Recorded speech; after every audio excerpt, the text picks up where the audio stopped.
warm welcome from London ahead of the Dubai International Arabian Race Day Journalists Awards lunch. It's an event set up by His Highness Sheikh Hamdan bin Rashid Al Maktoum some 5 years ago, and it's to recognise everybody who supported Dubai International Arabian Race Day. Competition this year was hotter than ever.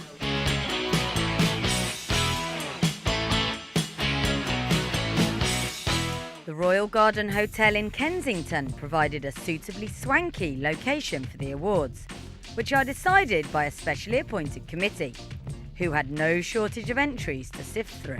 This is really a nice day for us because all the media who worked with us during the Arabian Race Day, and they were honestly big support for us and wrote about the event and honestly extended the information to every media corner in the world, and thanks to them. So it is Sheikh Hamdan's wish to appreciate what these people have been doing, especially, for example, Dubai TV and Dubai Racing particularly, and all the Al-Adiyat, plus the committee who worked very hard in choosing the winners.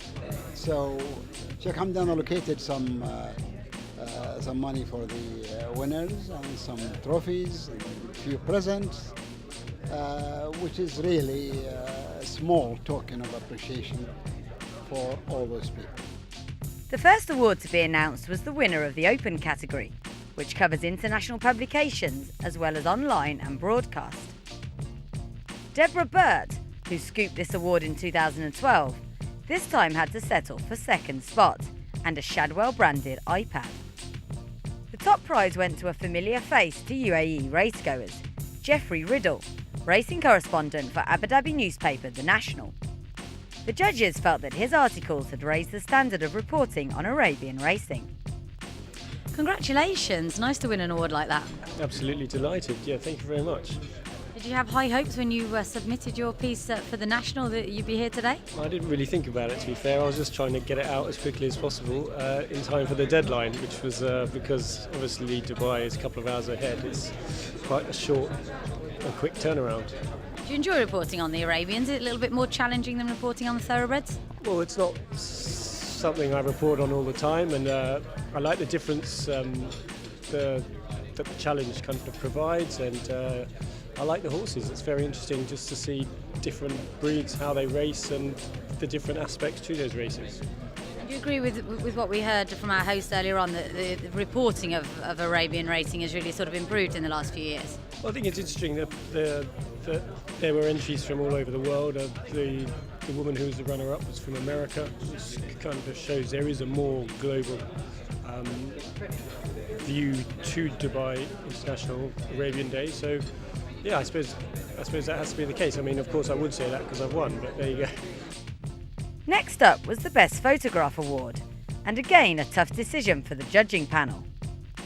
After much deliberation, they awarded the first prize to Philip Cannings, whose image best reflected the excitement of a finish. That's a big surprise, thank you. Yes, it's really chuffed that I actually won it. It's brilliant news.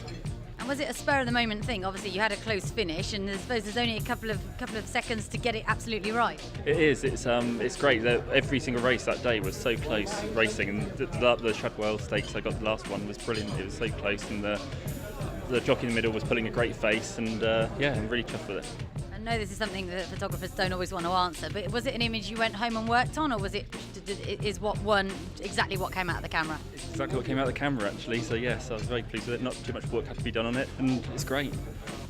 After the guests tucked into a sumptuous main course, it was time for the Special Recognition Awards, and His Highness Sheikh Mohammed bin Maktoum Al Maktoum was present to receive an award on behalf of the UAE Embassy. Newbury Racecourse, hosts of the Arabian Race Day, and the Arabian Racing Association were also honoured, as were Sports Guide and Dubai Racing Channel. After dessert, it was time for the day's biggest award, the UK Print Media category, which carried a valuable prize of £7,500. Former winner Paul Haig went close, as did Malcolm Howe, while the runner-up was the Racing Post Stuart Riley, who received a cheque for £4,000. The toughest category to judge, The panel eventually decided to present the prize to Liz Price for her article in International Thoroughbred magazine. Congratulations, Liz, another win of this award. You must be delighted. Oh, I'm absolutely thrilled. Over the moon. It's great to win. And tell us a bit about your article, because you were telling me you're actually quite critical. You feel that more work needs to be done to promote Arabian racing. Well, actually, I think that the promotion of Arabian racing is amazing if you think of what has been achieved over the years and how it has progressed.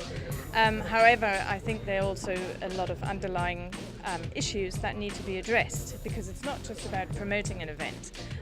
There needs to be some groundwork done, and in a way we need more events, so that the bigger events can survive, in the racing program, and also how horses are trained in England, because Arabian horses are not allowed to be trained out of a thoroughbred yard. I addressed that. I think that's a big issue that needs to be addressed in the future, because I think that, in my opinion, is stopping the sport to develop here in Britain. As the afternoon wound down, there was just time to reflect on the journey that Arabian racing has made in recent years.